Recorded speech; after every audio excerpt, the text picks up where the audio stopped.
Apakan dulu? Kasih tahu deh ini hasil dari diskusi kami kelompok 1. Mungkin bisa coba membantu dulu gitu, menjadi panduan untuk kita diskusi kali ini. Karena mungkin yang analisis yang lebih komprehensif itu di bagian business environment-nya. Kalau ini kan lebih ke mungkin informasi yang lebih umum gitu. Kalau mungkin teman-teman dari kelompok 1 bisa di share screen dulu, tolong guys, untuk ininya.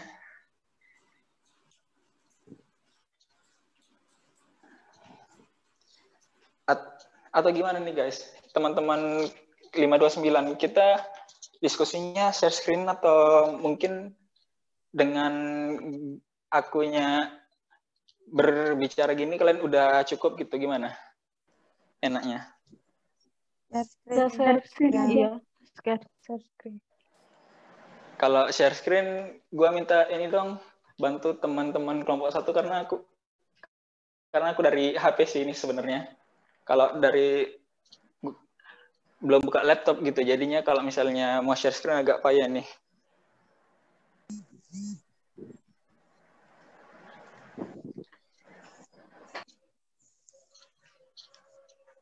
Mungkin bisa minta tolong teman-teman kelompok 1 yang lagi di iniin laptopnya.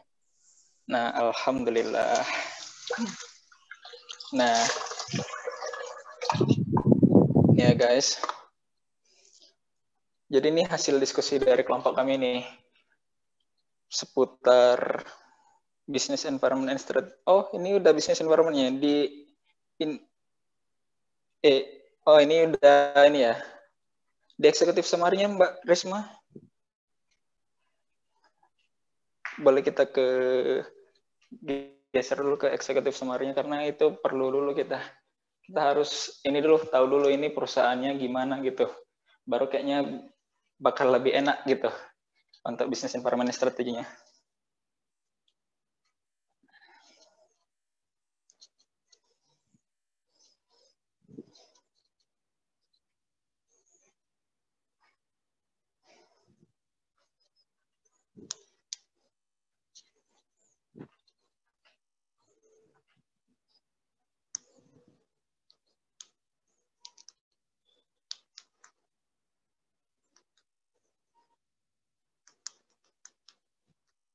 Bentar ya, loading.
Oke, jadi sorry ya guys, mungkin kayaknya langsung dari sini aja deh.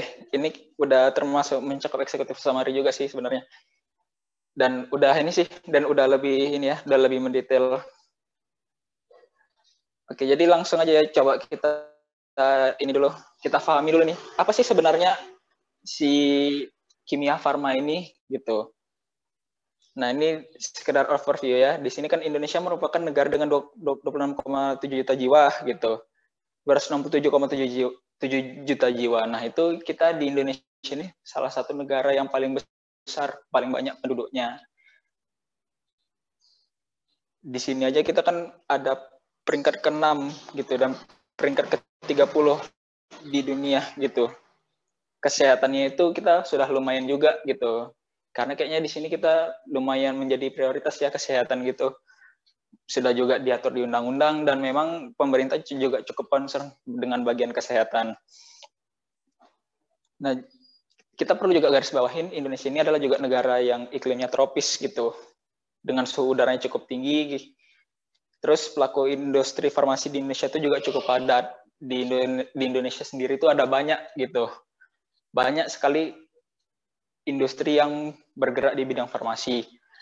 Salah satunya juga kan di Indonesia ini ada contohnya mungkin Kalbe Farma, Bio Farma, dan perusahaan-perusahaan farmasi lainnya gitu.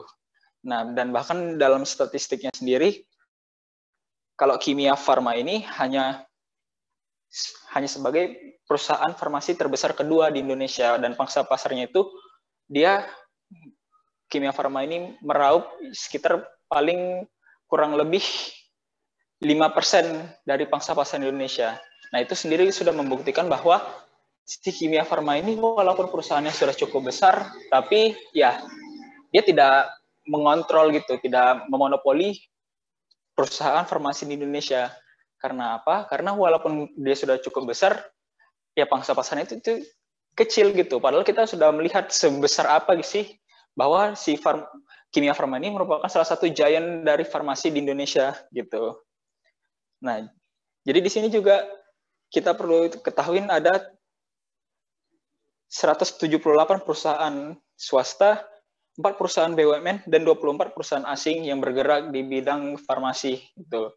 Dan si Kimia Farma ini salah satu perusahaan BUMN yang bergerak di bidang farmasi. Dan in fact, bahwa si Kimia Farma ini adalah perusahaan BUMN terbesar yang bergerak dalam bidang farmasi. Nah, jadi terus ekspor obat di Indonesia ini setiap tahun juga meningkat dan diperkirakan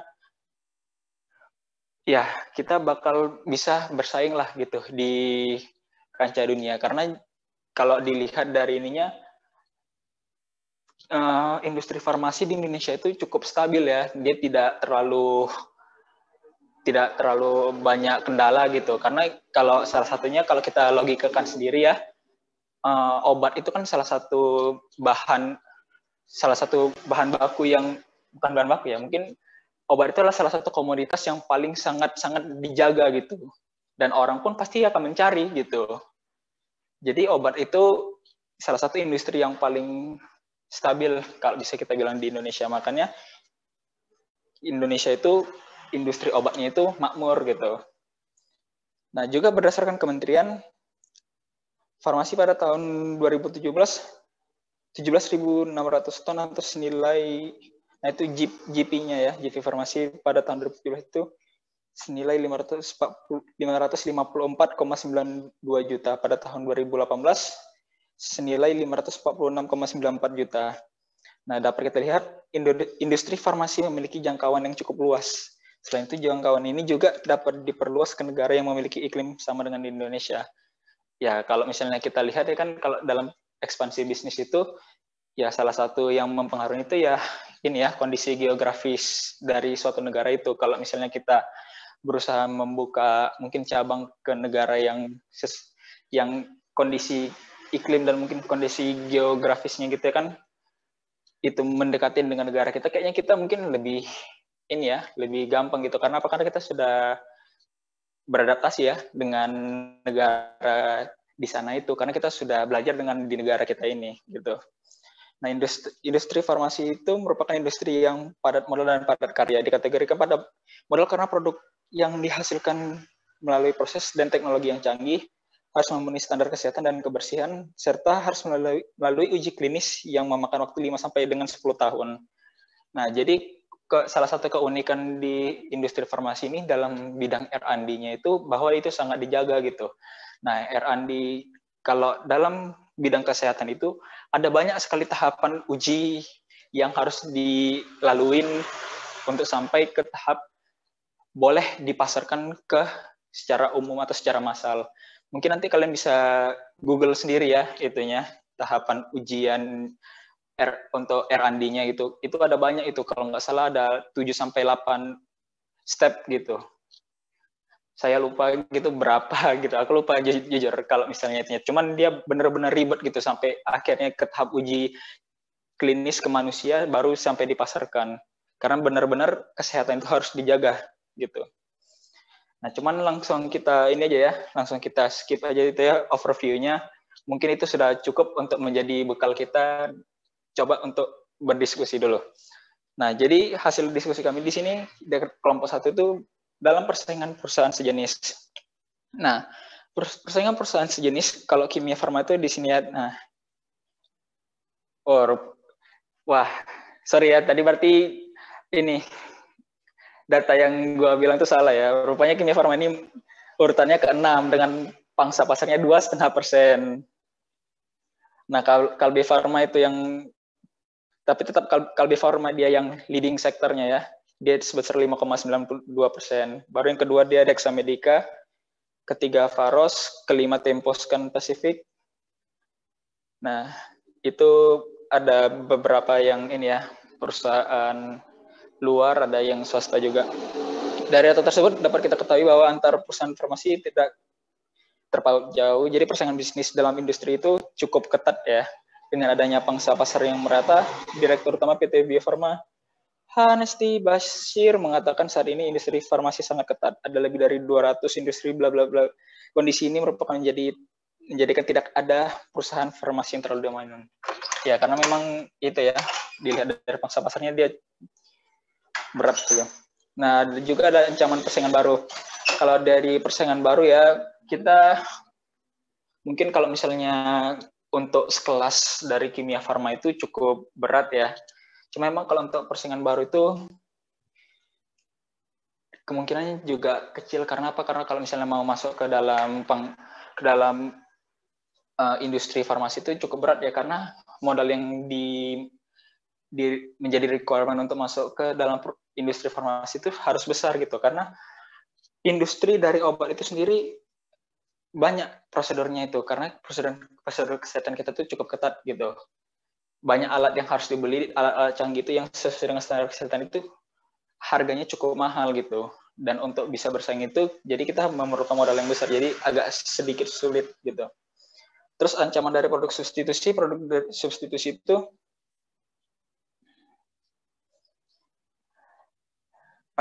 ancaman dari produk substitusi itu ya, kalau produk substitusi itu cukup ini ya, cukup ketat juga, karena produk substitusi itu ini ya, kalau obat itu ya formulanya sama, jadi banyak substitusi. Terus bargaining power of consumer, kalau bargaining power of consumer itu rendah, karena banyak perusahaan farmasi yang juga banyak produk substitusi. Terus kalau bargaining power of supplier-nya, Kimia Farma ini cukup kuat karena dia memiliki banyak pabrik bahan baku, dan terus dia juga merupakan bahan baku farmasi pertama. Jadi dia juga memiliki ininya. Dia juga memiliki anak perusahaan ya dari hulu ke hilir. Jadi dia juga manufaktur sampai ke akhirnya dia apotek itu distribusinya juga dia punya.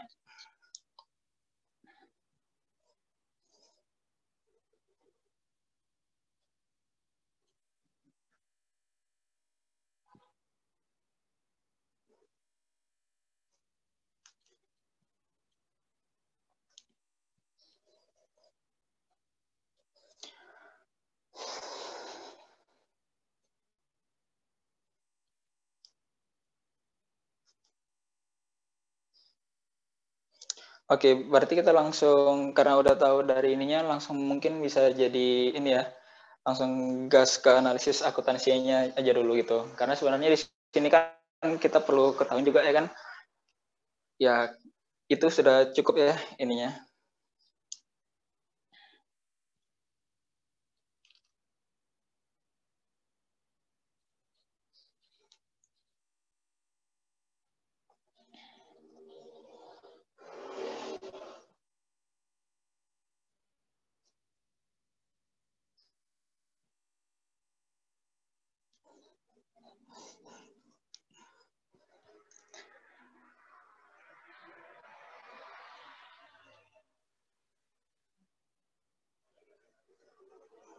Nah, oke, mungkin untuk selanjutnya bisa dari ini, mungkin dari teman saya mungkin bisa menjelaskan selanjutnya untuk bagian ininya, analisisnya.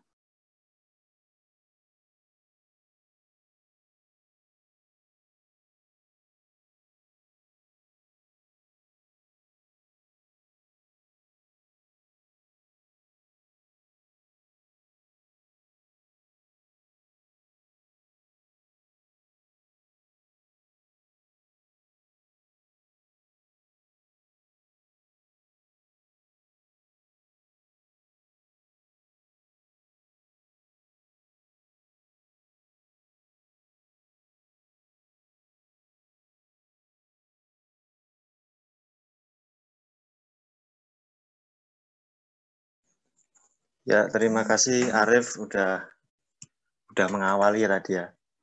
Ya, di sini saya juga akan menjelaskan sedikit gambaran umumnya saya tentang overview terhadap faktor yang mempengaruhi kualitas akuntansi. Yang pertama itu seperti noise atau kebisingan. Seperti yang kita ketahui, noise atau kebisingan. Itu kan ketika kita mendengar istilah itu ya pasti akan timbul yang namanya suatu interpretasi yang berbeda-beda gitu. Karena ini PT Kimia Farma ini menggunakan PSAK atau ISAK, maka standar ini memiliki apa ya namanya, suatu nice seperti manajer memiliki kewenangan dalam penerapan kebijakan akuntansi yang digunakan untuk membuat penilaian estimasi, kemudian asumsi. Faktor-faktor itulah yang mungkin akan memunculkan fleksibilitas. Fleksibilitas ini mungkin bisa jadi sebab timbulnya noise atau bias. Terus kemudian ada perkiraan kesalahan, itu kan ini juga timbul dari faktor internal dan eksternal ya. Mungkin kalau di kelompok kami lebih ditonjolkan di faktor eksternal seperti ada apa namanya? Ada perang dagang antara Tiongkok dengan Amerika, kemudian kebijakan moneter fiskal yang diambil oleh Bank Sentral Amerika atau yang disebut The Fed itu juga mengalami fluktuasi ya, mengalami ketidakpastian.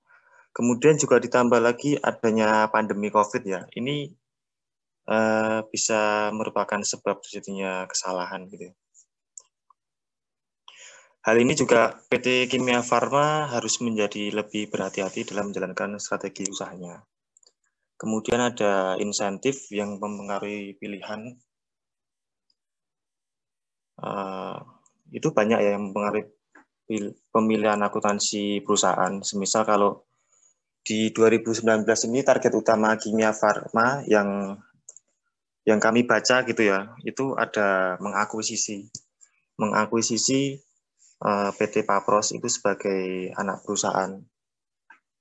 Itu mungkin juga bisa menjadi insentif. Juga kemudian ada akuisisi ini macam-macam ya. Tujuannya bisa agar menciptakan sinergi, kemudian distribusi barang, meningkatkan diversifikasi portofolio produk, serta memperkuat jaringan produksi perseroan. Kemudian dari segi pengembangan infrastruktur distribusi, Kimia Farma ini juga menerapkan sistem usaha, istilahnya apa ya? Sistem bisnis dari hulu ke hilir. Jadi dari bahan baku, dari produksi kimia, obat-obatan, dari distributor seperti apotek, kemudian pelayanan kepada konsumen. Kimia Farma ini punya sistem tersendiri gitu loh. Ini juga merupakan suatu cost leadership untuk mengefisienkan yang namanya cost dari perusahaan itu sendiri. Oke, next, lanjut.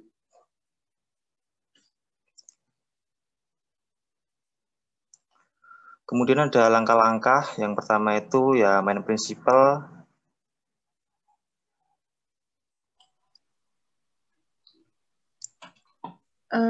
Baik, terima kasih Alfat. Ya. Sekarang saya akan melanjutkan langkah-langkah analisis akuntansinya. Yang pertama, identifikasi main accounting principle. Nah, jadi kelompok kami sepakat bahwa PT Kimia Farma ini main prinsipalnya inventory. Hal yang mendasari kesepakatan kami tersebut itu kan Kimia Farma ini memiliki 4 segmen operasi, manufaktur, retail, sama yang duanya lagi lain-lain, sama satunya saya lupa, mohon maaf. Nah, itu dari keempat segmen operasi, 6 dari 11 entitas yang terdapat pada Kimia Farma ini dia beroperasi pada segmen manufaktur. Jadi ya mungkin karena fokusnya di manufaktur, jadi kita pilih inventory. Nah, untuk fleksibilitas akuntansinya, menurut kelompok kami, Kimia Farma ini cukup fleksibel ya dalam menetapkan standar atau kebijakan akuntansi, karena di JALK-nya disebutkan bahwa Kimia Farma ini akan melakukan 14 perubahan kebijakan akuntansi yang sebelumnya telah dilakukan, dan nanti kedepannya di tanggal 1 Januari 2020 itu akan dilakukan kembali. Selanjutnya akan dilanjutkan oleh rekan saya. Terima kasih.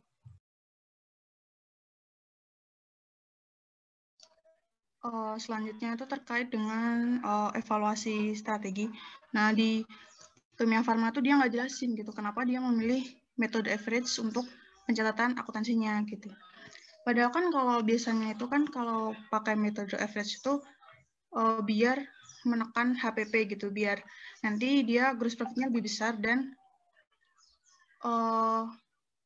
akan mengaruh ke laporan dari Kimia Farma sendiri gitu. Jadi harus dilihat gitu nanti apakah itu nanti mempengaruhi apa ya? Itu nanti sesuai dengan realitas enggak gitu? Apa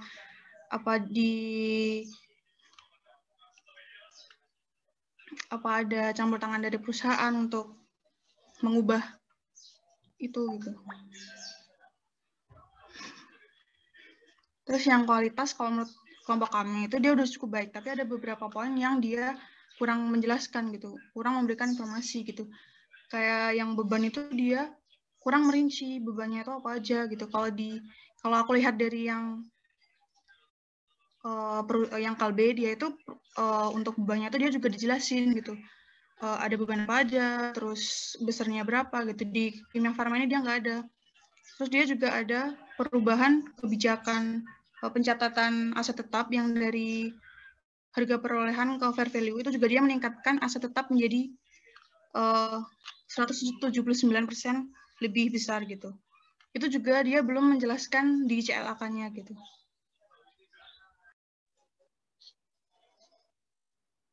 Oke, lanjut balik ke gue nih ya.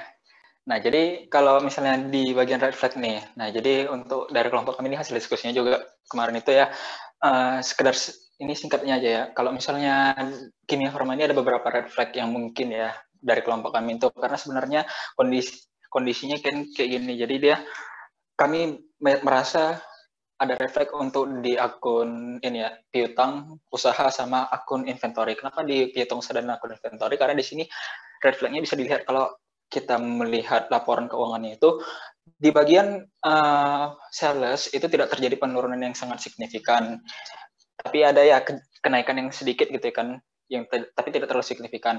Tapi di sini perlu digarisbawahi bahwa akhirnya ada ini ya penumpukan inventory dalam perusahaan Kimia Farma kalau kita lihat dari SOFP-nya. Kenapa?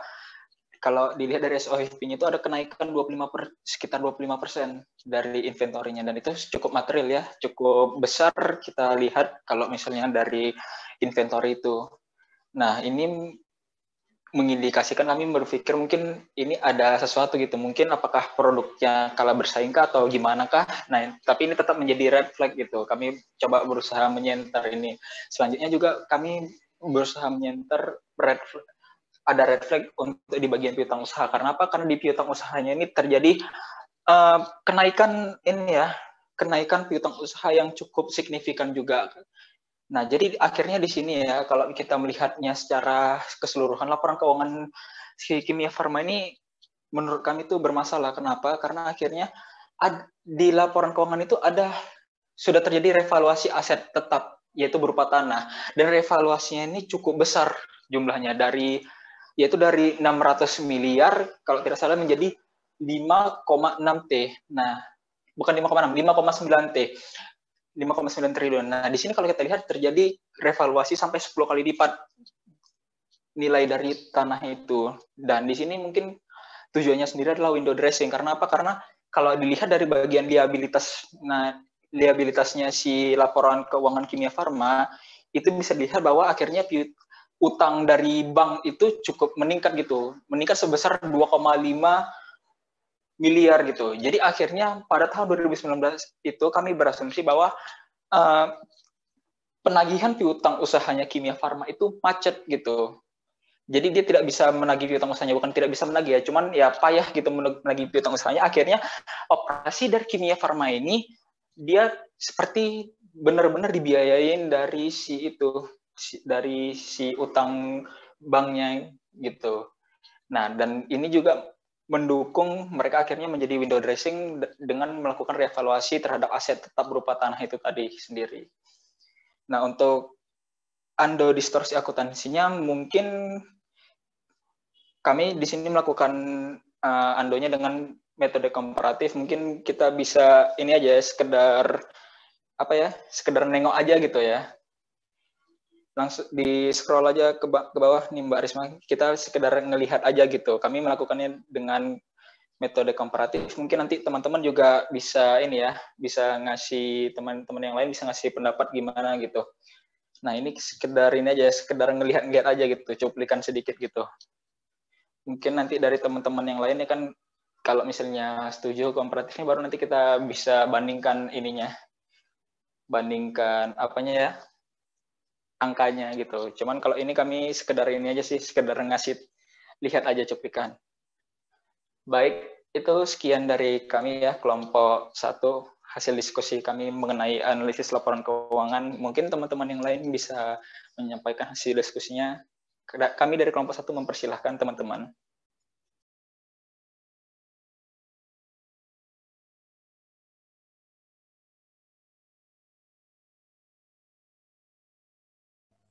Oke, teman-teman, aku Felix dari wakilan dari kelompok 2 mungkin akan jelaskan hasil laporan kami hasil temuan dari kami tentang laporan keuangan Kimia Farma gitu. Mungkin boleh di-share screen dulu ya.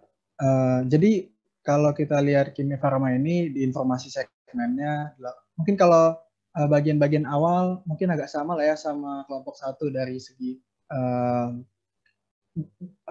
Kimia Farma ini bergerak di bisnis apa sih, bidang apa sih, dan apa sih strategi bisnisnya Kimia Farma. Mungkin kita udah dijelaskan ya sama kelompok 1. Mungkin di sini kelompok 2 bakal jelasin lebih ke 6 step-nya, lebih ke 6 langkah yang bakal dilakuin untuk merecast laporan keuangannya. Jadi kalau di sini kalau kita lihat di laporan keuangan Kimia Farma itu punya 4 segmen operasi, ya kan ya? Manufaktur, distribusi, retail, dan lainnya. Di sini segmen paling besar itu retail, diikuti dengan distribusi, lalu manufaktur. Dan ini bisa kita lihat secara langsung memang banyak sekali retailnya Kimia Farma di mana-mana gitu. Mungkin itu yang membuat Kimia Farma mungkin agak berbeda dengan pesaing-pesaingnya, di mana Kimia Farma ini banyak retailnya gitu. Jadi karena kita lihat dari segmen operasinya ini, sebenarnya mungkin dalam menentukan main prinsipal yang bakal kita lihat di laporan keuangan Kimia Farma itu seputaran inventory karena terkait manufaktur, distribusi sama retail, atau mungkin juga terkait tanah atau bangunan sama prasarananya, yang karena memang salah satu bisnis pendapatan bisnis terbesarnya si Kimia Farma itu dari retail gitu. Tapi dalam hasil diskusi kami lebih memilih di sini meng-highlight terkait inventory-nya, karena dalam tahun 2019 itu terjadi kenaikan inventory, dan menariknya itu karena kalau nggak salah karena suatu pembatalan transaksi lah gitu. Dan di sini PT Kimia Farma itu kan mendapatkan pendapatannya dari persediaan gitu. Dan dalam saat persediaan sama juga gitu, Kimia Farma menggunakan LCNRV atau jumlah terendah antara biaya perolehan dan nilai realisasi neto. Di mana biaya perolehannya Kimia Farma ini, Presiden Kimia Farma ini dicatat dengan average cost. Dan tidak hanya itu, manajemen juga mencatat penyisian atas penurunan nilai persediaan kalau misalnya terjadi kerugian penurunan nilai gitu sebagai kerugian dari persediaan tersebut. Nah, nanti kan nilai persediaan ini tentunya akan mempengaruhi gross profit dari perusahaan tersebut. Lalu di sini Kimia Farma memiliki fleksibilitas akuntansi yang mungkin tidak terlalu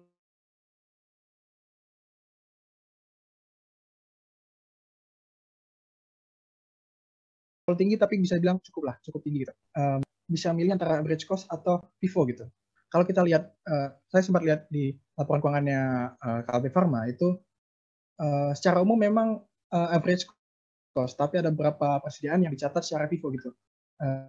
Mungkin itu bisa menjadi pertimbangan lagi apakah Kimia Farma ini sudah sesuai dengan industrinya atau bukan.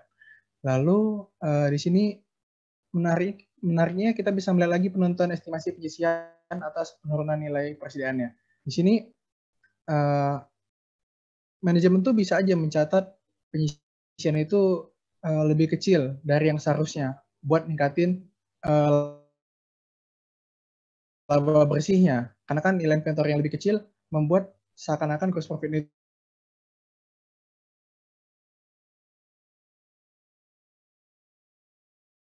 itu lebih besar gitu. Selain itu manajemen justru juga terkesan inventory-nya nggak numpuk gitu. Karena kan penyisiannya besar, inventory menurun nilainya. Mungkin dari tahun sebelumnya ke tahun sekarang bisa dilihat inventory-nya itu tidak bertambah atau bisa dibilang tidak bertambah signifikan atau bisa dibilang tidak terjadi penumpukan inventory gitu.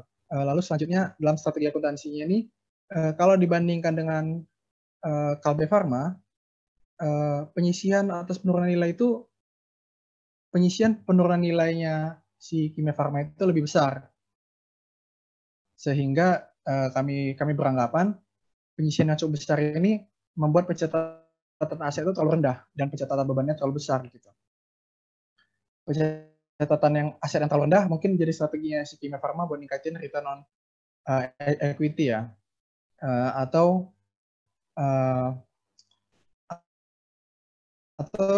Dan juga pencatatan terlalu rendah ini bisa menjadi strategi perusahaan untuk mencatat peningkatan inventory turnover gitu.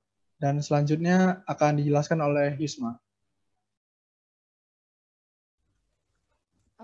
Saya di sini akan menjelaskan mengenai evaluasi kualitas catatan atas laporan keuangan. Seperti yang disampaikan kelompok 1, untuk kualitasnya itu sendiri sudah cukup baik karena sudah berisi informasi yang cukup tentang akun-akunnya.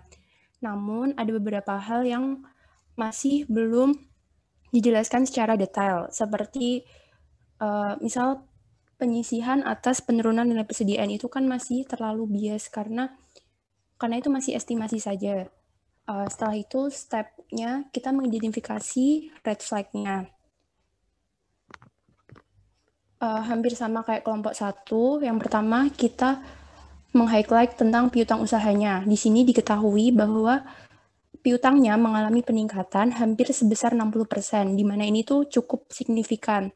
Dan ini menjadi indikasi bahwa pendapatannya itu kebanyakan berarti piutang, dan likuiditas PT Kimia Farma harus dipertanyakan karena dia termasuk gagal dalam menagih utang. Setelah itu ada juga perubahan metode penilaian aset tetap berupa tanahnya, yang berubah dari harga perolehan menjadi revaluasi. Hal ini juga mengakibatkan aset tetapnya naik sangat signifikan, hampir sebesar 180%. Setelah itu ada pencapaian kinerja laba bersihnya yang sebesar 15.890 juta yang turun signifikan sebesar 97. Hal ini mengindikasikan bahwa ada beberapa hal yang rasanya seperti window dressing, yaitu mempercantik lampu atas sebagaimana itu. Karena bisa terlihat ada beberapa hal yang bisa naik signifikan maupun turun signifikan.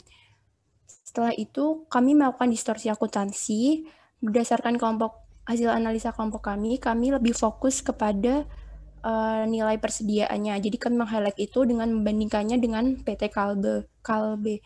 Nah, terus kami membandingkannya dengan inventory turnover-nya. Di situ perhitungannya terlampir,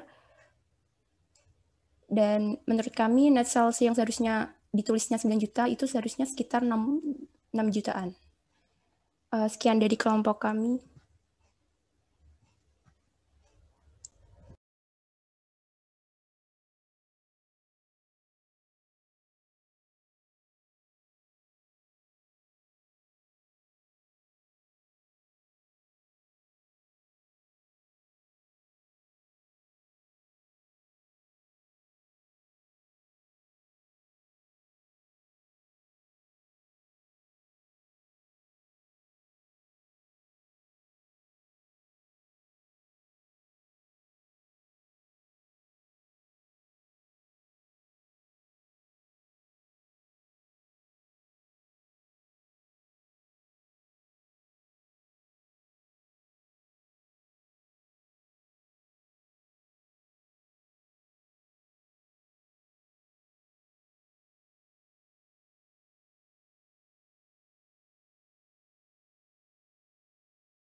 Jadi aku akan menjelaskan tentang pembatalan distorsi akuntansi.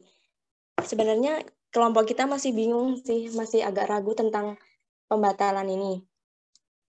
Kalau berdasarkan analisis laporan keuangan PT Kimia Farma dan dari red flag yang berpotensi tadi, kita mempertimbangkan untuk undo distorsi. Nah, untuk keperluan perbandingan itu, yang sebagai benchmark kelompok kami pakai PT KB Farma yang sama-sama bergerak di industri. Nah, yang pertama itu kita menghitung rasio persediaan dibandingkan dengan aset. Ini gambarannya aja ya, nggak usah terlalu detail. Mungkin kelompok lain juga udah menjelaskan. Nah, di sini kelompok kami pakai tahun 2018 dan 2019. Nah, hasilnya itu rasionya dari PT Kimia Farma lebih kecil daripada Kalbe Farma. Selanjutnya, melakukan penghitungan kembali terhadap PT Kimia Farma. Nah, seperti yang udah dijelaskan sama Pak Eka kemarin di video YouTube-nya, kalau kita mencari perbedaannya itu dengan pakai rate yang PT Kalbe dikaliin dengan persediaan dari PT Kimia Farma sendiri. Nah, itu didapat angka 9,948 seterusnya itu sebagai perbedaan yang seharusnya dicatat oleh persediaan di Kimia Farma. Tapi tadi kita udah nyoba ngitung, kalau itu dibandingkan dengan profit, kita belum dapat persentasenya itu berapa. Mungkin nanti bisa dibantu sama Pak Eko atau Kak Manda. Sekian dari kelompok ketiga. Mungkin ada tambahan dari teman-teman yang lain.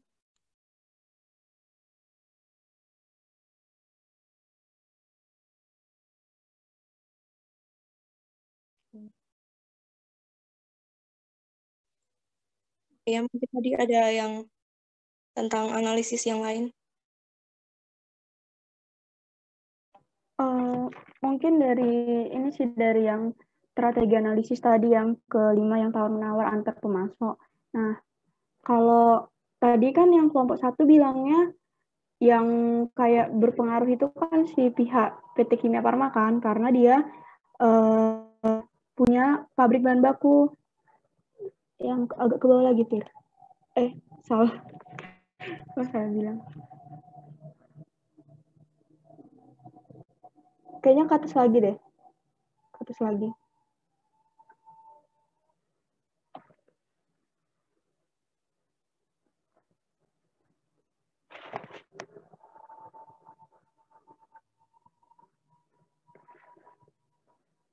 Atas lagi. Halaman 6, Sal. Ke bawah dikit. Nah, ya ini yang antar masuk. Nah, kalau dari kelompok kami sendiri, sebenarnya kan masih sebagian besar bahan bakunya itu masih diimpor kan, walaupun PT Kimia Farma ini punya anak perusahaan yang PT Kimia Farma Sungun Farmasofia. Nah, dia itu tetap impor dari Cina sama India gitu, importir utamanya gitu kan. Nah, jadi kalau misalnya terjadi inflasi atau misalnya kayak kenaikan dolar gitu, nah jadi tuh kita tuh sebagai penerima harganya gitu, bukan kita yang menentukan harga. Soalnya kan kayak kalau perdagangan internasional itu kan ekspor impor itu kan yang nentuin si pihak sananya kan. Nah kalau untuk anak perusahaan yang pabrik ini yang memproduksi bahan baku sendiri, dia itu maksudnya nggak ada untuk pemenuhan kebutuhan bahan bakunya itu nggak signifikan gitu, jadi kita mesti butuh impor. Makanya kalau kekuatan menawar pemasoknya, kalau dari kami itu tetap pihak pemasoknya yang lebih berpengaruh. Itu aja sih perbedaannya kalau dari kelompok kami. Mungkin Bila tadi ada yang mau nambahin strategi analisisnya.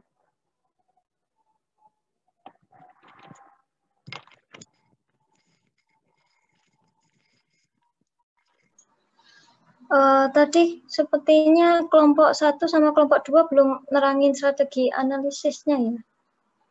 Apa coba punya kita? Apa gimana?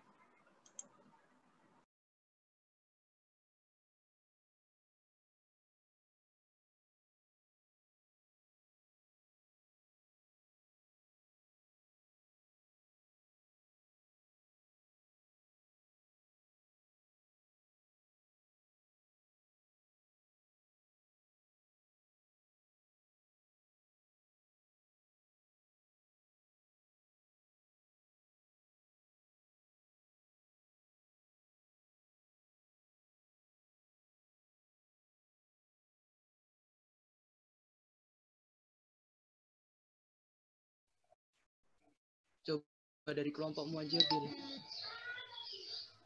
Yuk lanjut aja Mbak, nggak apa-apa yuk. Masih ada kok, ini kan kuota waktunya ya. Kalian kan belum selesai, nggak apa-apa yuk kalau mau.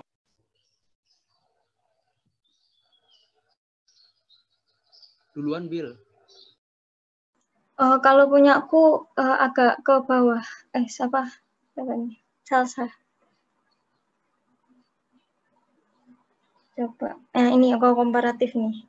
Nah, jadi di kompetitif. Jadi di kelompok kami di kompetitif strategi analisis ini ada cost leadership, product differentiation sama SWOT. Nah, yang di cost leadership ini strategi perusahaan dalam mengatur struktur biayanya itu coba agak ke bawah. Nah, strategi perusahaan dalam mengatur struktur biayanya itu di sini saya atau kami menemukannya itu pada tahun 2019 Kimia Farma itu mengakuisisi PT Papros Tbk dan berinvestasi pada Plan Banjaran yang mana nilainya itu signifikan. Jadi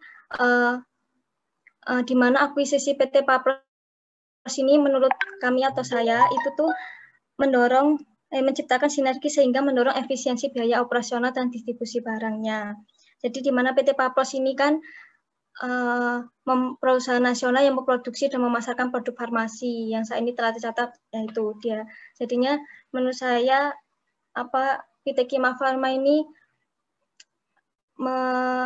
mengatur struktur biayanya itu di tahun 2019 ini dengan mengakuisisi PT Papros ini, dan dia juga berinvestasi pada Plan Banjaran. Ke bawah sedikit. PT Banjaran ini tuh adalah perjanjian pembangunan pabrik itu dengan PT Adikarya di daerah Banjaran Bandung, di mana nantinya tuh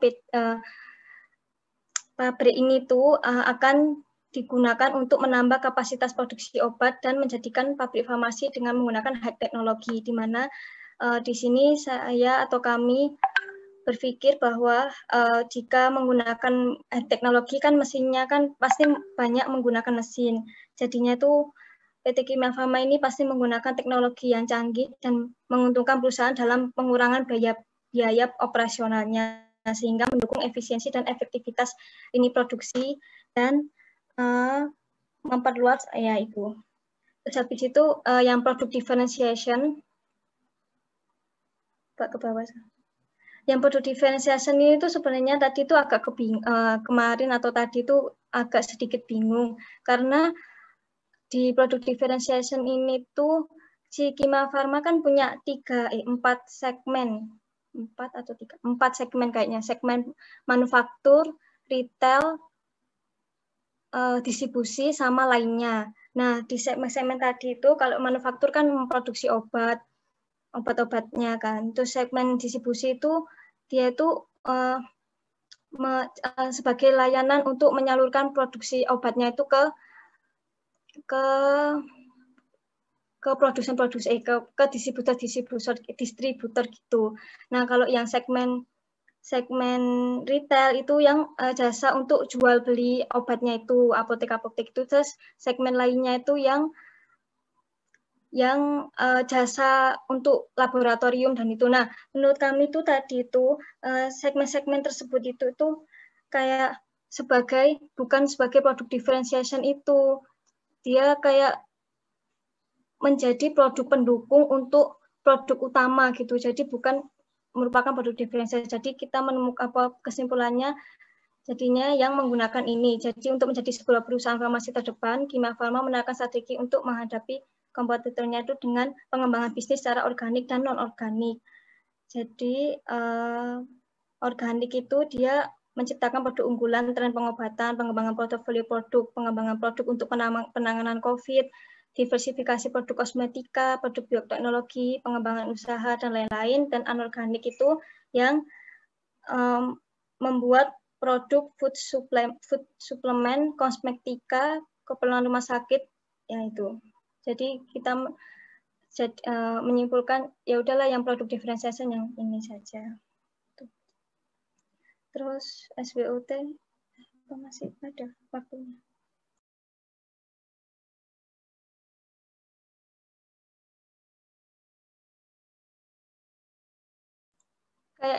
Kayaknya kelompok 1, 2 sama kita sama deh, kekuatan, kelemahan, peluang dan ancamannya itu. Jadi menurutnya nanti bisa dibicarain kembali gitu.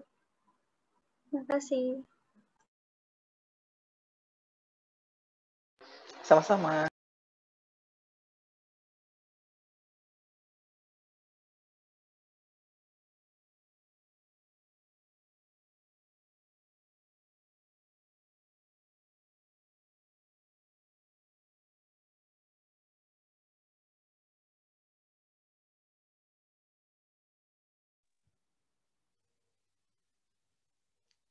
Izin share screen ya, kelompok 4.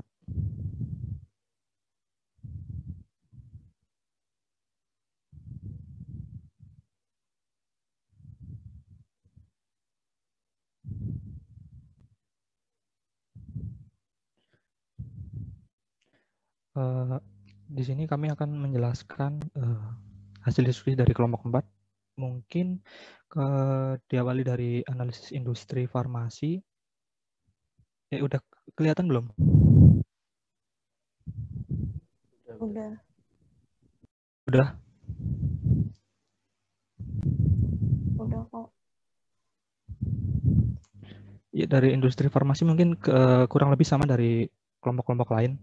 Cuma yang di kami spotlight mungkin dari ciri khas industri farmasi yang sifatnya itu barriers to entry. Yang kedua adalah produk-produknya, itu daftar obat WG dan daftar obat umum. Lalu ada perusahaan-perusahaan farmasi yang jadi emiten di Bursa Efek Indonesia, ada 12. Lalu juga ada potensi dan hambatan industri farmasi di Indonesia.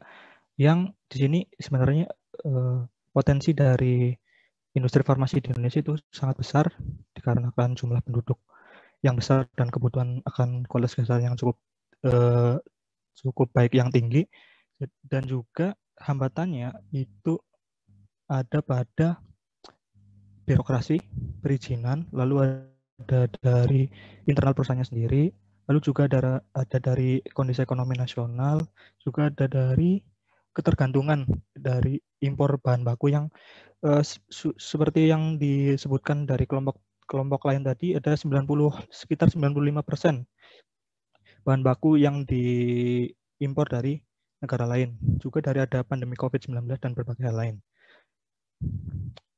Dan untuk persaingan perusahaan sejenis, ancaman pesaing baru, ancaman dari produk substitusi, bargaining power of consumer, dan bargaining power of supplier itu mungkin kurang lebih sama seperti yang dijelaskan oleh kelompok lain.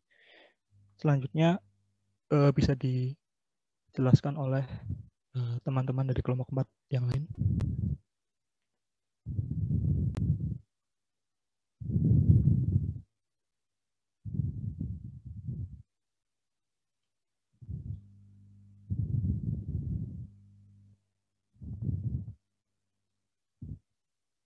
Halo guys.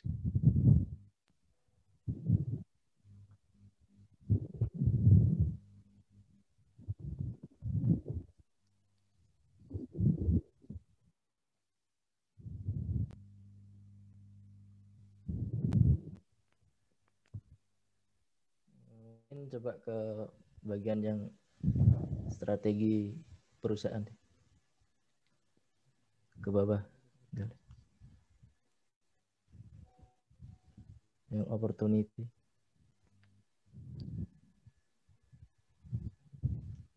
Ke bawah lagi coba. Oke.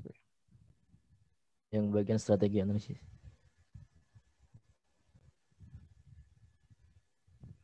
Bawah lagi. Oh ya, mau yang bawah lagi opportunity. Oh, mau diskusikan sih. Kalau kayak dalam masa pandemi ini bisa gak sih jadi kayak sebuah opportunity sama ancaman gitu? Kalau kayak opportunity itu kayak masa pandemi ini kan kayak supply sama permintaan alat-alat kesehatan itu kan sangat banyak kan untuk pandemi ini. Jadi bisa jadikan peluang nggak sih sama PT Kimia Farma? Aku mau mendiskusikan ke kelompok yang lain, mungkin gimana gitu. Bisa jadi opportunity sama ancaman nggak sih? Kalau ancaman itu kayak banyak perusahaan sejenis itu memproduksinya atau ininya sama kayak sama alat-alat kesehatan yang sama. Bahkan yang di luar bidang kesehatan pun memproduksi kayak misal masker, hand sanitizer gitu. Itu mungkin bisa jadi ancaman sama peluang nggak sih, opportunity. Mungkin mau mendiskusikan itu dulu sih. Soalnya juga bingung gitu. Mungkin ada tanggapan dari kelompok lain dulu.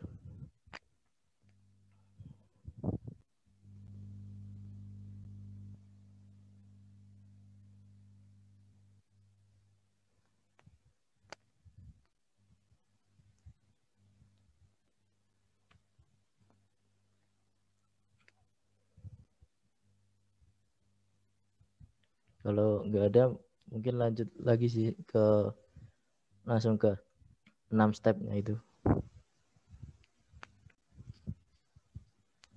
Coba ke bawah. 6 step.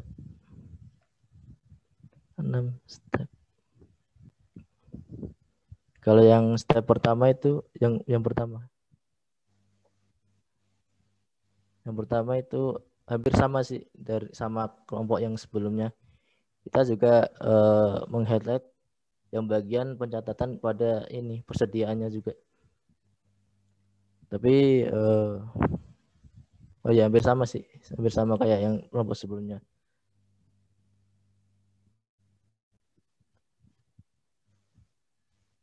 Mungkin selanjutnya bisa dijelasin lagi pada teman-teman kelompok 4.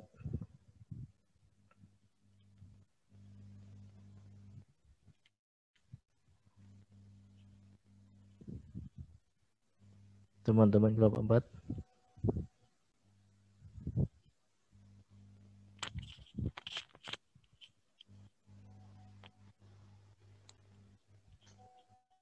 Iya, mau nambahin juga bedanya paling di kayak perusahaan persnya itu beda. Perusahaan persnya itu kita mengambil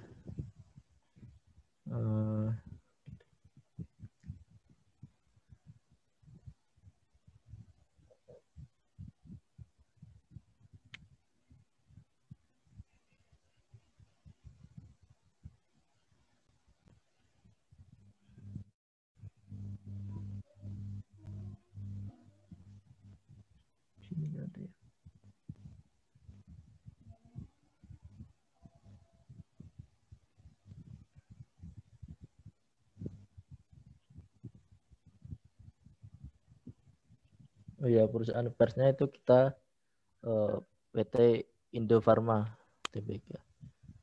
Mungkin itu sih ya. Selanjutnya teman-teman kelompok lain ada yang mau nambahin?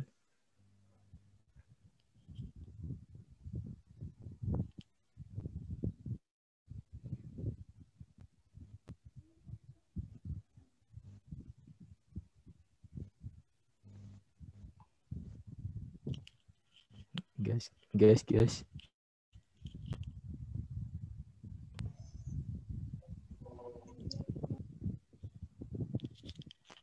Kelompok 4.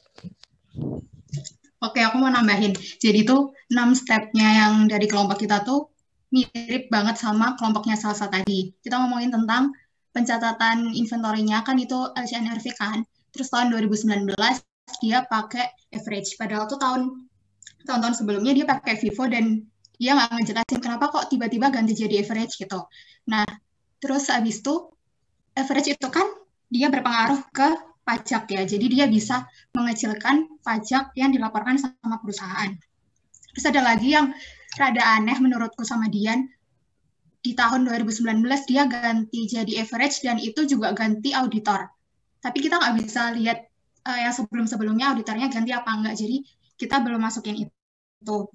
Terus apa lagi ya? Coba ke bawah.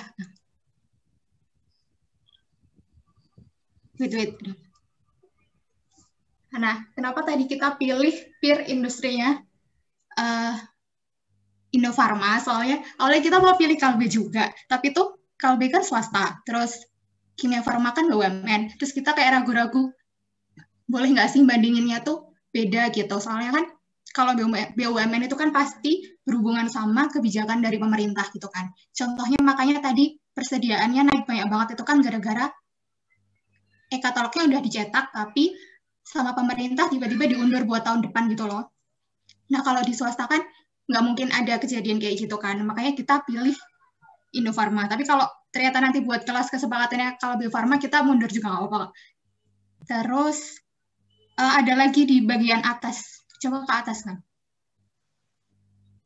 Lagi.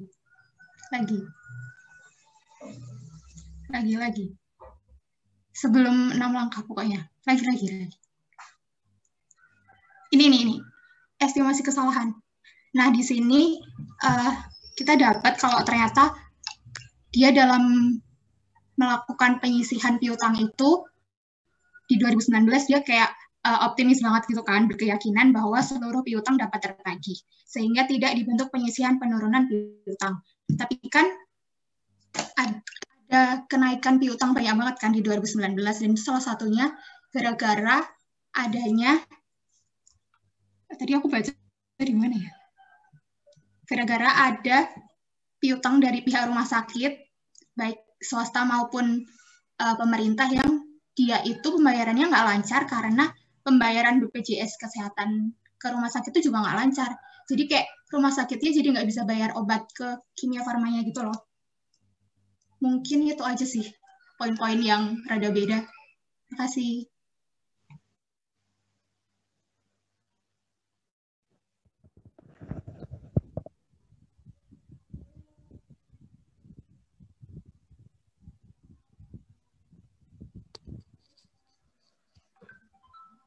Teman-teman yang lain mau nambahin dari kelompok 4?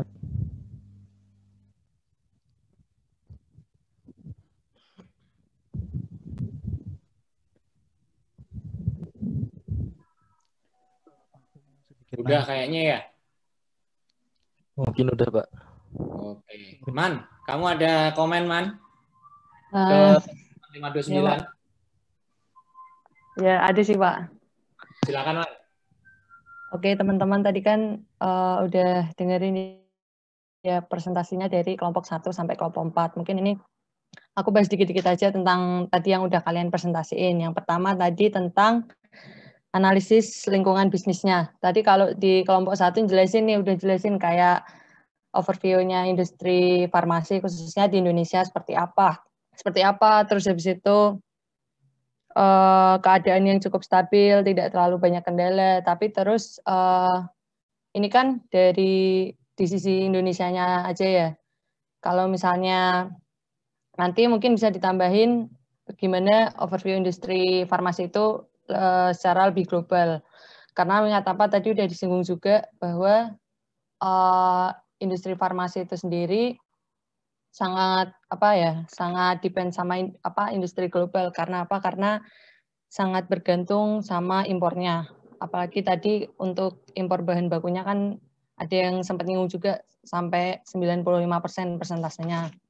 Itu mungkin buat tambahan. Terus habis itu tadi dari kelompok 4 juga udah jelasin bahwa di overview industrinya ada potensi besar industri farmasi itu sendiri dan hambatannya tadi udah disinggung bahwa walaupun ada potensi besar, tapi di sisi lain juga ada hambatan gitu, entah itu dari birokrasi, perizinan, ketergantungan impor. Tadi juga udah nyinggung pandemi COVID-19, yang mana itu bisa jadi itu sebuah opportunity atau ancaman bagi industri farmasi. Itu mungkin yang aku highlight. Terus persaingan perusahaan sejenis tadi udah jelasin bahwa yang megang pangsa pasar terbesar kan Kalbe Farma. Terus tadi kelompok 1 juga jelasin bahwa persaingannya tidak terlalu dominan. Mungkin bisa juga menyinggung tentang di tahun 2020 ini kan ya udah ada holding BUMN yaitu Bio Farma megang Kimia Farma sama Indo Farma itu. Terus habis itu tadi juga udah ada yang sempat bahas tentang akuisisi Papros. Itu gimana pengaruhnya terhadap persaingan perusahaan sejenis. Apakah dengan mengakuisisi itu Kimia Farma jadi lebih kuat atau gimana? Terus habis itu tadi ancaman persaing baru juga udah lumayan karena dijelasinnya kan dari sisi modal gimana, dari sisi tadi jelasinnya harus banyak alat, data pendukung dan lain-lain. Itu sama dari sisi pemerintah. Peraturannya dari pemerintah seperti apa. Terus yang tadi tentang substitusi, tadi kelompok 1 kan jelasin, itu kalau secara produk substitusi itu ketat. Mungkin bisa dijelasin lagi sebenarnya substitusi yang ketat ini seperti apa? Produk yang bisa menggantikan obat-obatan yang disediakan oleh Kimia Farma itu seperti apa? Dan apakah misalnya nantinya ketika produknya Kimia Farma ada kenapa-kenapa gitu, apakah mudah untuk beralih ke barang substitusinya gitu. Terus tentang BP dari consumer, itu kan tadi kalau nggak salah kelompok 1 bilangnya rendah ya, iya nggak?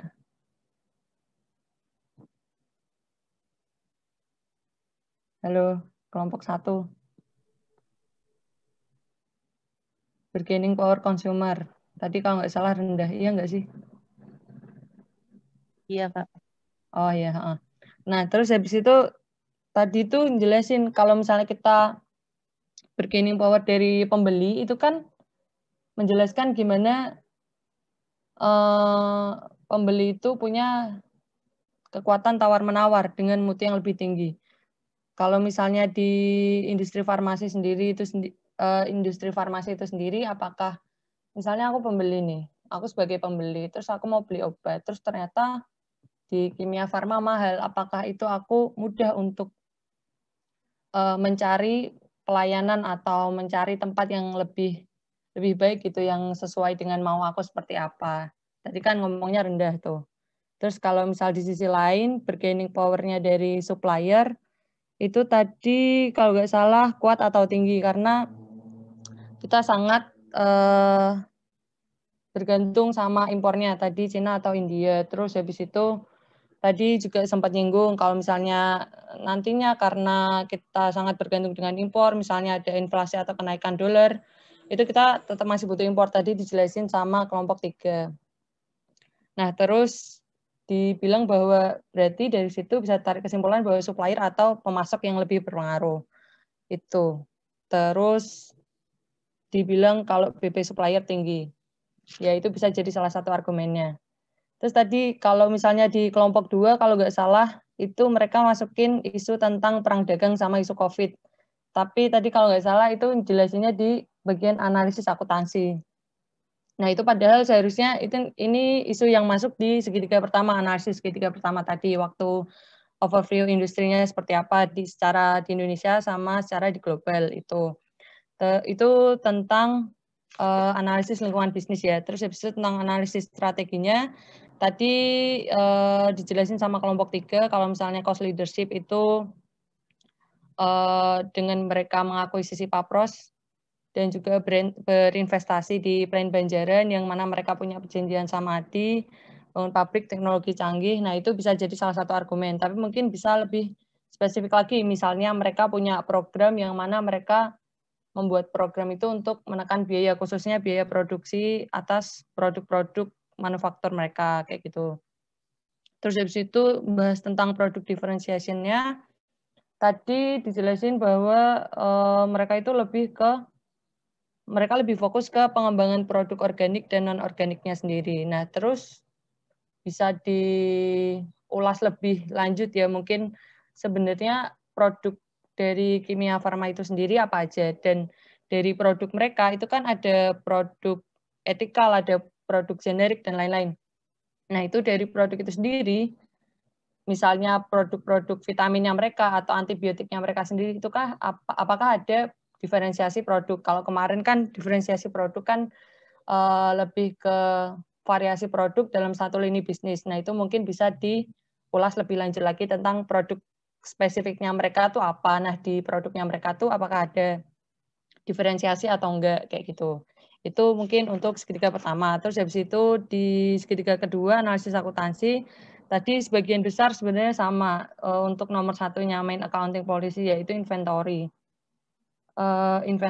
Nah, terus habis itu ketika membahas tentang fleksibilitas, kalian banyak menyinggung tentang mereka itu tahun sebelum 2019 itu pakai loh metode weighted sama FIFO. Nah, terus itu kalian menilai dari situ. Nah, tapi tadi ketika kalian nomor satu sudah memilih accounting policy-nya inventory, terus misalnya tiba-tiba nomor 2 kalian menyinggung tentang aset tetap, tentang yang tadi revaluasinya kenapa kok di 2019 itu bisa besar sekali. Terus ketika itu fleksibilitasnya juga yang sebelumnya mereka menilai sesuai harga perolehan, terus mereka jadi menilai aset tetap itu secara fair value. Nah, itu yang mungkin perlu diselaraskan dari awal. Sebenarnya kita tuh mau highlight akun apa sih, akun atau komponen apa gitu yang perlu kalian telusuri lebih lanjut di analisis akuntansinya.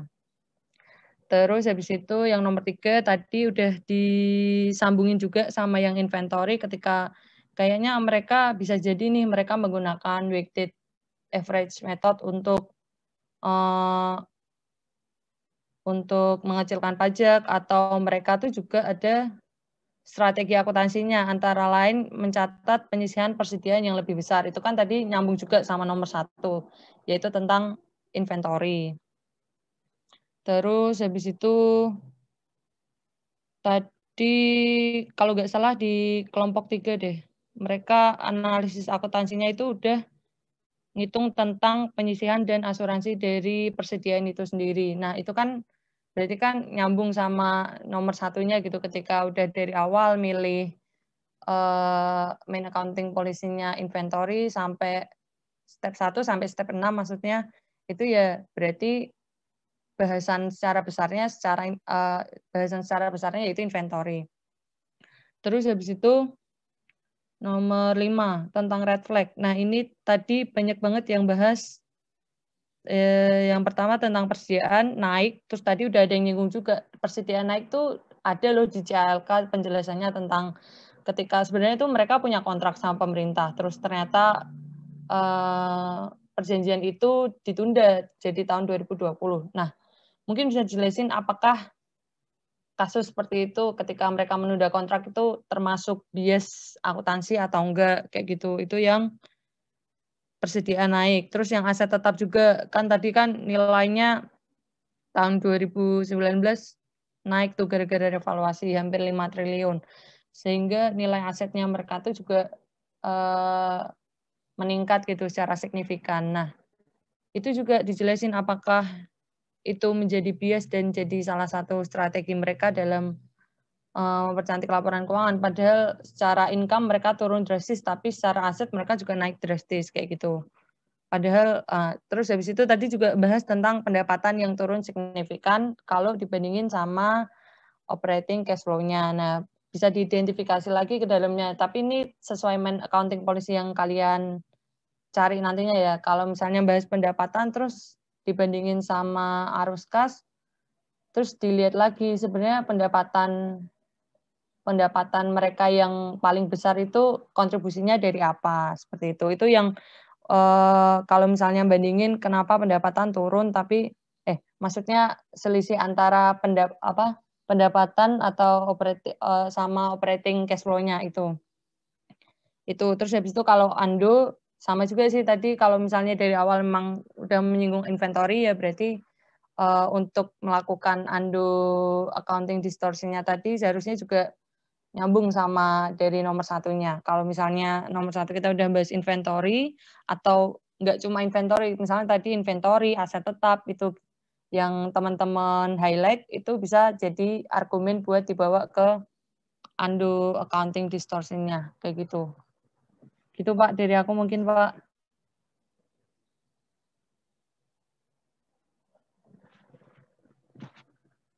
Oke, Man. Iya Pak. Itu tadi beberapa catatan dari Manda ya atas diskusi kalian 5-9. Saya nggak tahu, semoga sih ada yang bikin note gitu sehingga nanti bisa direview kembali. Terus overall kalau dari saya sih, saya mau komen dulu dari hal non teknis ya. Pendekatan diskusi kalian menurut saya ini pakai model demokrasi kasih sayang gitu ya. Demokrasi kasih sayang itu apa sih? Jadi semua orang diberikan kesempatan untuk bicara, semua kelompok diberikan kesempatan untuk presentasi dengan masing-masing pikirannya gitu. Jadi bebas untuk berpikir, mengungkapkan pendapatnya. Nah, biasanya tapi kalau kita memakai model begini, ini nanti ada kesulitan untuk meresum atau membuat summary gitu. Nah, terlepas dari mungkin sebagian besar tadi yang kalian bicarakan itu ngelihat dari angle yang relatif sama lah ya. Nanti coba dari masukannya Manda, terus sedikit yang nanti saya kasih catatan itu bisa diperlebar lagi atau diperluas lagi sudut pandangnya. Tetapi balik lagi nanti saya nggak tahu gimana cara kalian untuk meresum ya. Ini nanti ada PR yang harus diselesaikan ketika membuat summary gitu. Berbeda dengan kalau misalnya udah adu beda pendapat dari awal gitu, itu kelihatan rame di depan, tapi setidaknya karena sudah diadu di depan, argumennya, opininya itu dituliskannya menjadi lebih mudah. Tapi memang rame gitu, apa namanya, bising gitu, apa noise gitu ya di depan. Oke, itu metode kalian, tidak ada benar, tidak ada salah sih kalau di metode ya, tapi yang jelas nanti apakah efektif atau tidak, nanti bisa dilihat dari output-nya, yaitu berupa laporan kelas. Itu non teknisnya. Kalau yang bagian teknisnya ya, substance-nya, selain tadi yang sudah kalian berikan atau kalian identifikasi tadi, terus kemudian juga si Manda tadi tambahkan, menurut saya sih sebagian besar untuk analisis yang lingkungan bisnis dulu ya, analisis lingkungan bisnis dan strategi, ya overall garis besarnya, benang merahnya sudah kalian dapat gitu. Mulai dari tadi analisis industri sampai ke analisis kimia farmanya. Cuman satu hal yang menurut saya tuh belum terungkapkan atau belum kalian diskusikan itu adalah simpulan. Simpulan dari analisis industri itu. Tadi itu apa gitu. Apakah industrinya ini lagi cerah atau lagi stagnan atau lagi terancam atau lagi bagaimana nih industri farmasi ini. Tadi puzzle-puzzle udah diidentifikasi tuh, mulai dari jumlah penduduk Indonesia yang banyak, terus kemudian kebijakan pemerintah yang mulai mengatur atau mulai memprioritaskan kesehatan dengan misalnya membuat alokasi APBN yang besar gitu ya untuk sektor kesehatan, kebijakan pemerintah untuk BPJS dan lain sebagainya. Itu faktor makro di level industri yang akan sangat signifikan berpengaruh ke industri. Nah itu puzzle-puzzlenya sudah diidentifikasi tapi belum disimpulkan seperti apa.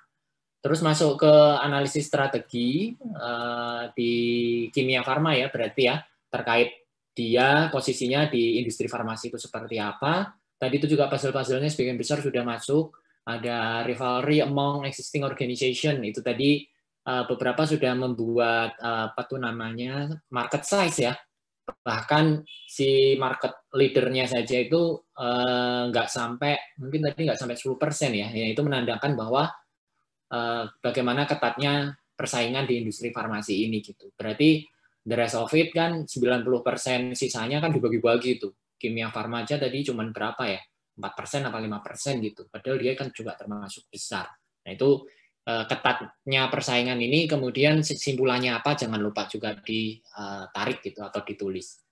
Terus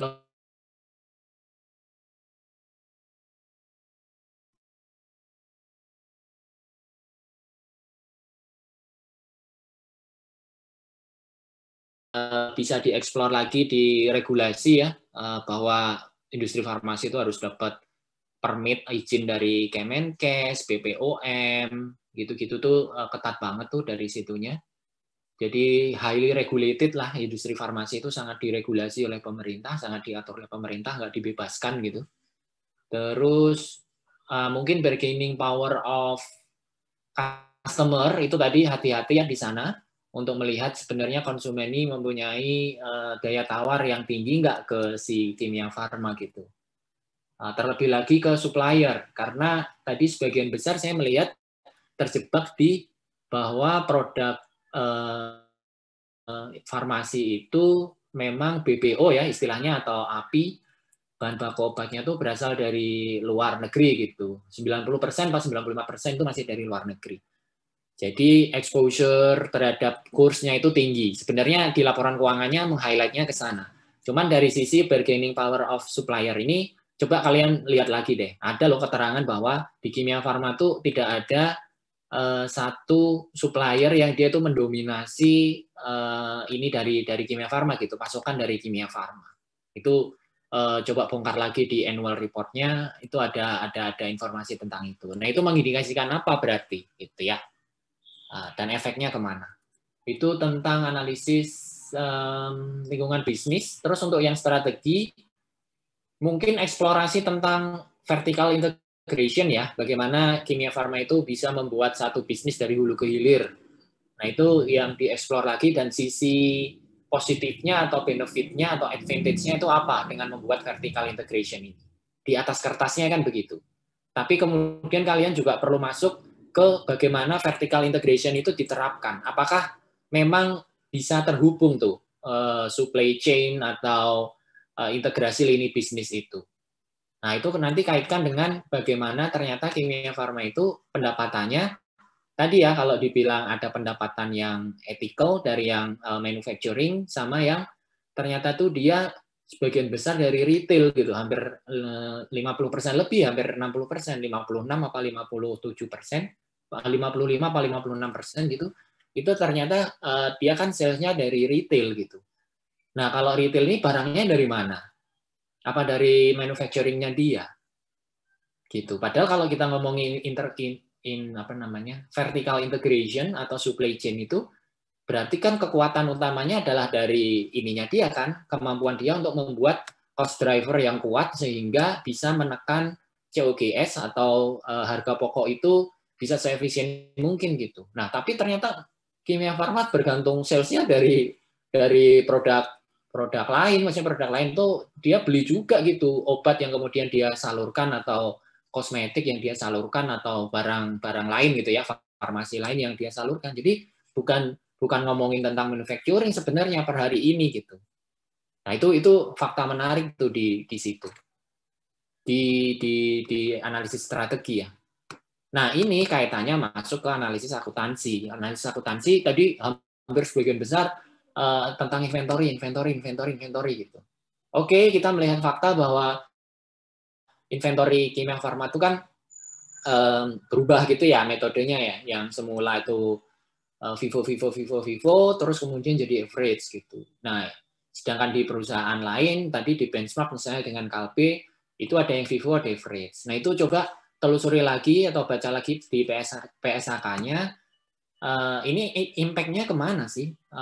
Akibatnya kemana sih ketika FIFO itu dicatat kemudian menjadi average gitu. Kalau FIFO itu HPP-nya seperti apa? Net profit-nya bagaimana? Nah, kalau average bagaimana? Nah, kaitkan dengan situasi atau strategi Kimia Farma atau kondisi yang dialami dia di 2019 dan 2018 ya. Kita kan 3 tahun terakhir ya. Bisa kita lihat di 2019-2018 itu situasi kondisinya si Kimia Farma seperti apa. Gitu. Jadi masuk ke dalam sana, maksud saya yang masuk ke dalam sana itu lihat tadi apakah si persediaan itu dihasilkan dari manufacturing dia sendiri atau persediaan ini dia tuh beli dari pihak ketiga gitu. Dia hanya makelar saja, dia distributor saja gitu. Nah, itu kan beda lagi konteksnya nanti kalau kita lihat dan kita masukkan ke dalam ini realitas bisnis kimia farmanya seperti apa. Kalau manufacturing itu kan berarti kontrolnya ada di dia gitu. Misalnya tadi ada pasokan atau ada kontrak yang dipostpone gitu ya, ditunda sama pemerintah. Kalau manufacturing itu kan ya berarti dia tinggal setel di bagian produksinya. Tapi ketika misalnya dia itu sudah beli dari pihak ketiga, terus di-stop atau ditunda oleh pemerintah, berarti ada opportunity loss yang harus ditanggung kan? Gitu. Dan apakah itu yang kemudian menjadikan dia membuat atau mengubah pencatatannya dari FIFO menjadi average gitu, sehingga kesalahan atau bukan kesalahan ya, kondisi bisnis yang seperti ini kemudian sama kimia farmanya merasa oh ini kan bukan salah manajemen gitu, bukan salah direksi, ya sudahlah bebankan saja ke perusahaan gitu. Kalau jelek juga laporan keuangan perusahaan, toh ini bukan kesalahan kimia farma gitu. Nah itu yang perlu kalian lihat detail lagi. Tapi sebenarnya kalau kita mau lihat lebih jeli ada beberapa hal yang selain persediaan yang patut menjadi perhatian kita ya kalau di identify main principle accounting. Misalnya kalau kalian lihat, coba deh, dia tuh kan kimia farma sedang galak-galaknya gitu ya, sedang senang-senangnya akuisisi itu. Coba tuh dilihat di intangible assetnya tuh, itu ada satu perubahan yang signifikan loh. Nah, coba ditelusuri lagi, ada goodwill yang naik signifikan gitu, naik dalam nominal yang tinggi gitu. Dan ternyata kalau ditelusuri itu intangible asset dari goodwill itu muncul dari akuisisi anak perusahaannya. Jadi kimia farma beli Pak Pros ya, anak perusahaan si Pak Pros ini mengakuisisi ininya gitu, perusahaan apa tuh namanya Lucas something gitu. Jadi ini cucu perusahaan nih. Nah itu bagaimana ini pencatatannya kalau seperti ini nih. Nah itu yang juga menjadi satu apa ya, kebijakan akuntansi yang utama dalam hal ini karena kaitannya kimia farma ini sedang dia mau seperti satu perusahaan farmasi yang integrated gitu. Maka mengakuisisi perusahaan lain itu menjadi salah satu cara. Dan karena itu kebijakan akuntansinya utamanya juga ada di sana. Gitu ya. Terus satu lagi tadi sudah di beberapa disebut tentang revaluasi aset. Nah, mungkin ini case by case ya. Case by case mungkin ini masuknya bukan ke identifikasi kebijakan utama tetapi mungkin lebih ke red flag kali ya. Karena impairment, revaluation, aset, penilaian kembali atas aset itu kan one in apa ya namanya? Kebijakan per tahun gitu, bukan yang jangka panjang, bukan yang long term gitu, tapi lebih ke kebijakan-kebijakan yang sifatnya itu muncul hanya di tahun-tahun tertentu. Tapi memang bisa jadi potensi bias gitu, karena baik main accounting policy maupun red flag itu kan sama-sama ada potensi bias di sana. Jadi kemudian bisa ditelusuri ini aset mana yang direvaluasi, terus kemudian dilihat revaluasi itu kan ada besaran ininya ya, ada besaran berapa penilaian kembalinya gitu ya, nilai barunya seperti apa. Nah itu kalian lihat ininya kewajarannya ya dari data benchmark pembanding, misalnya kalian lihat ini di lokasi mana kok bisa naik sekian ratus % gitu nilainya. Nah itu bisa lihat dari sana. Jadi tidak semata-mata hanya melihat ke CALK ya, tidak hanya di SOFP gitu, nggak hanya ada di disclosure, tapi juga dari data lain yang relevan. Nah gitu, kemudian baru diurutin semuanya 6 tahap itu sampai ke Annual Accounting Distortion. Annual Accounting Distortion tentu kita kalau mau mencari detail data kan ada keterbatasan gitu ya, karena kita ini kan boleh dibilang kita ini latihan gitu, belum beneran mau membuat report. Nanti kalau membuat report di investment bank tuh dicari datanya gitu, ada, karena semua data itu sebenarnya kalaupun nggak tersedia itu ada yang jual gitu. Jadi data itu jadi produk kan sekarang. Tapi kan kita kan belum sampailah kalau harus beli data-data yang kita butuhkan begitu. Tapi kita coba tarik dari data-data yang available, yang relevan untuk kita bisa jadikan basis argumen atau opini kita. Misalnya tadi tentang persediaan gitu ya. Ini persediaan, terus kalau dilakukan backlog seperti apa? Kalau mau dicatat sebagai FIFO seperti apa? Nah, itu kita bisa pakai sense perbedaan dari FIFO ke average itu secara rata-rata dalam 1 tahun itu efeknya berapa persen gitu. Nah, kita bisa pakai persentase itu untuk dijadikan satu perhitungan undo counting distortion-nya. Nah, tapi yang kemudian penting juga adalah efeknya kemana gitu ya, terkait dengan pencatatan akuntansinya. Berarti beban usahanya kan berubah tuh, berubahnya seperti apa, seberapa besar masuk ke laporan keuangan income statement yang recasted gitu, masuk ke sana. Terus misalnya goodwill tadi bisa dilihat nih si cucu perusahaannya ini bergerak di bidang apa dan seberapa penting gitu di dalam rantai distribusi atau dalam rantai produksi farmasi gitu. Apakah sebegitu signifikan sehingga dinilai goodwill asetnya itu sedemikian banyak gitu, atau bagaimana? Nah, itu dilihat tuh magnitudenya gitu ya, bahasa analisisnya, atau dampaknya atau apa tuh namanya, sumbangannya gitu, pengaruhnya ke supply chain dari industri farmasi khususnya di kimia farma. Gitu sih 529. Beberapa masukan dari saya, terus kemudian tadi melengkapi juga yang dari Manda dan juga hasil dari diskusi kalian sekelas. Overall on the track untuk analisis lingkungan bisnis dan strategi. Ada beberapa puzzle yang perlu kalian sambungkan untuk jadi satu lukisan atau satu gambar yang utuh gitu untuk analisis lingkungan bisnis ya. Jangan lupa disimpulkan. Terus analisis akuntansinya, nah itu kalian menurut saya masih melihat hanya dari satu angle saja, dari satu sudut pandang. Padahal ada sudut pandang lain yang perlu kalian lihat juga gitu. Nah, itu untuk improve hasil dari analisis kalian. Mungkin begitu dari saya. Ini kalau dibuka diskusi juga udah habis waktunya. Barangkali begitu dulu. Kalau ada diskusi lebih lanjut, silahkan di-post di WA Group atau mau diskusi dengan Manda dulu juga boleh. Nanti prinsipnya kita bisa terus perbaiki, refine ini kita gitu ya, analisis kita. Nah, berikutnya sekali lagi, ini harus kalian selesaikan minggu depan atau pekan kelima. Tapi diberikan fleksibilitas setidaknya sampai sebelum UTS, jadi minggu ke-7 ini harus sudah disubmit. Yang disubmit hanya satu saja, analisis lingkungan bisnis dan strategi, serta analisis akuntansi kelas 529, terus per masing-masing kelompok yang tadi sudah bikin itu, sudah susun itu, dilampirkan gitu. Untuk saya lihat gimana sih proses diskusi kalian, yang tidak saya monitor ya. Kalau yang tadi kan saya bisa lihat tuh proses diskusinya seperti apa. Tapi habis ini kan kalian perlu refinement lagi dari kelompok itu menjadi laporan kelas, itu juga saya mau lihat. Begitu ya? Bisa diikutin? Bisa dimengerti? Bisa dipahami?